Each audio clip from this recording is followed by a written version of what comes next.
जाये उत्तानपादस्य सुनीति सुरुचिस्तयोः सुरुचिः प्रेयसी पत्न्यो नेतरायत्सुतो ध्रुवः। महाराज उत्तानपाद की दो रानियां हैं, सुनीति और सुरुचि। बड़ी रानी सुनीति का बेटा ध्रुव, छोटी रानी सुरुचि का बेटा उत्तम। पर सुरुचि प्रेयसी, छोटी रानी सुरुचि कुछ ज्यादा ही प्रिय थी, जिसके कारण उसके कहने पर बड़ी रानी को अलग निवास दे दिया महाराज ने। विचार करके देखो तो ये हम सब के जीवन की भी यही कहानी है। हम सब उत्तानपाद हैं। क्यों? उत्तानपाद का अर्थ क्या है? उत माने ऊपर, पाद माने पैर। उत ऊर्ध्व पादौ यस्य, जिसके ऊपर पैर हों वो उत्तानपाद। तो माँ के गर्भ में 9 महीने तक हम सभी उत्तानपाद बन के ही रहते हैं, इसलिए हम सभी उत्तानपाद हैं। अब हमारी भी दो रानियां हैं, सुनीति और सुरुचि। दुधा बुद्धि, सद्बुद्धि और दुर्बुद्धि है। सुनीति ये सद्बुद्धि है, माने जो सुंदर नीति के अनुसार आपको चलावे वो सुनीति, और सुरुचि जो अपनी रुचि के अनुसार चले। दो पत्नी है हमारी, बुद्धिमानी और मनमानी, ये हमारी दो रानी। अच्छा ईमानदारी से बताओ, आपको सुनीति पसंद है कि सुरुचि? बुद्धिमानी पसंद है कि मनमानी? भैया नीति कहती है कि ब्रह्म मुहूर्त में जाग जाओ, सैया त्याग दो, और रुचि कहती है कि बढ़िया जोरदार नींद तो 4 बजे ही आती है। सवेरे सवेरे कहां परेशान हो, क्या इतनी जल्दी क्या पड़ी? अब नीति कहती है जागो, रुचि कहती है थोड़ा और आराम करने दो। प्रायः हम लोग रुचि के गुलाम हैं और उसकी दासता के कारण नीति का परित्याग कर देते हैं। किसी ने 50 लाख रुपया सूटकेस में भर के आपको दिए, बोले लो अपना कमीशन रख लो और रिपोर्ट हमारी बढ़िया ऊपर बना के भेज दो, कमीशन तुम्हारा पक्का, संभालो। अब नीति कहेगी ये भ्रष्टाचार है, बेईमानी है, हाथ मत लगाओ इस पैसे से। पर रुचि कहेगी कि भैया इतना रुपया चुनाव में खर्च किया, फालतू में ऐसी पर दिखाते रहेंगे परमार्थ, तो फिर कैसे चलेगा? ये नीति के अनुसार काम नहीं चलेगा।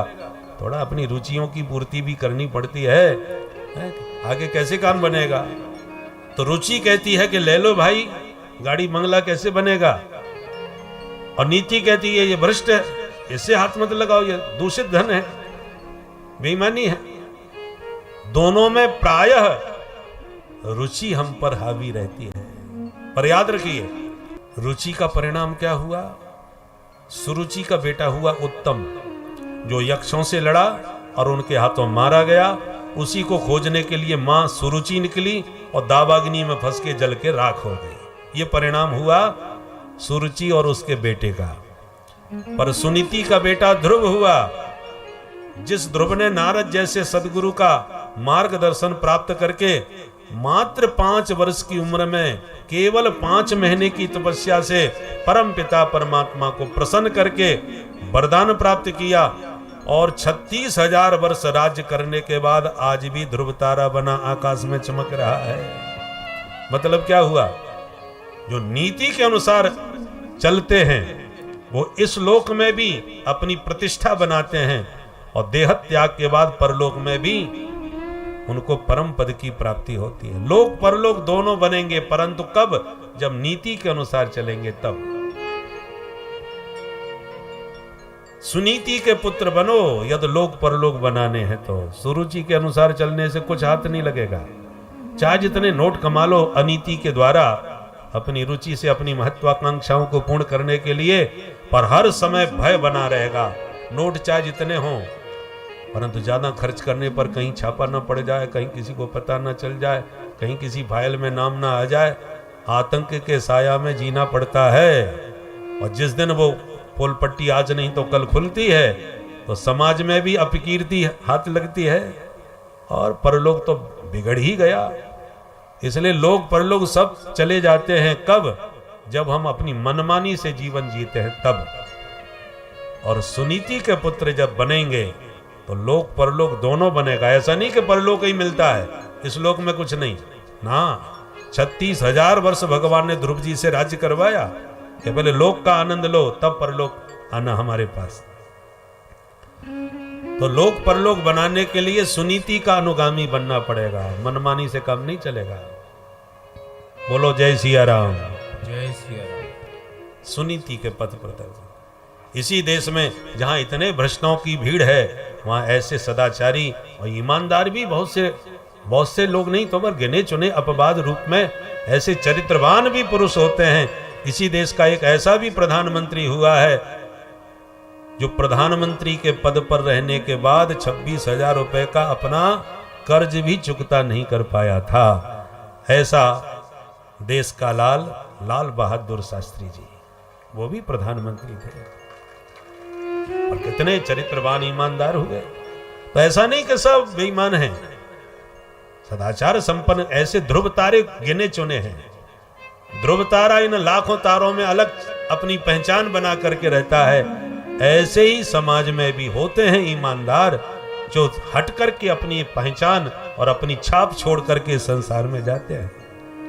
अब आपका विवेक, शास्त्र का काम है रास्ता बताना, चलना आपके विवेक पर है। आप कौन से मार्ग को पसंद करते हैं, शास्त्र डंडा लेके नहीं चलाएगा आपको, शास्त्र आपको रास्ता बताएगा। चलना आपका विवेक है, आप किस पर चलना चाहेंगे, आप स्वतंत्र है।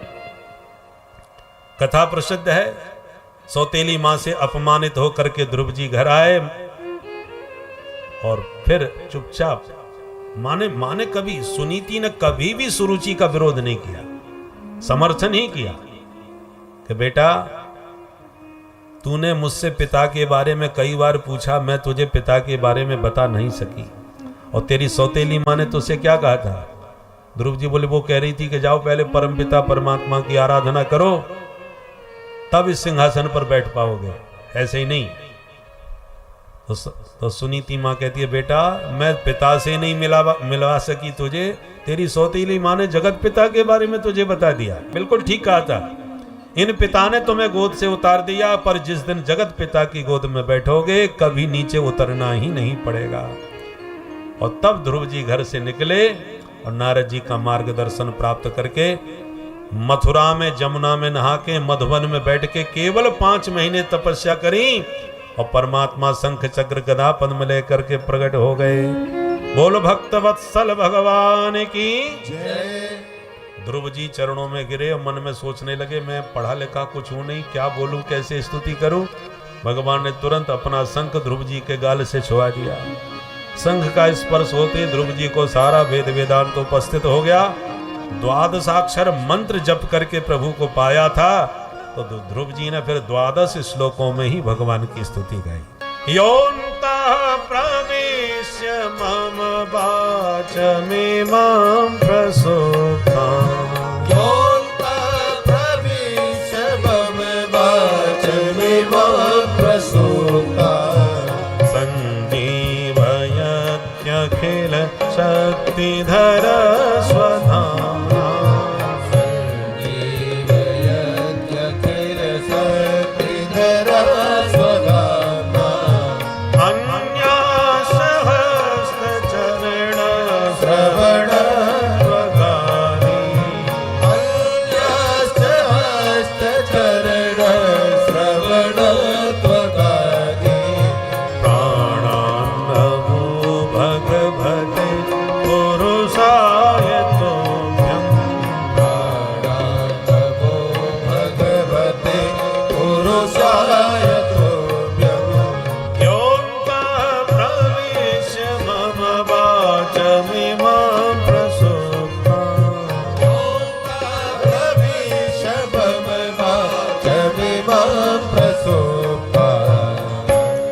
बोल भक्त वत्सल भगवान की जय।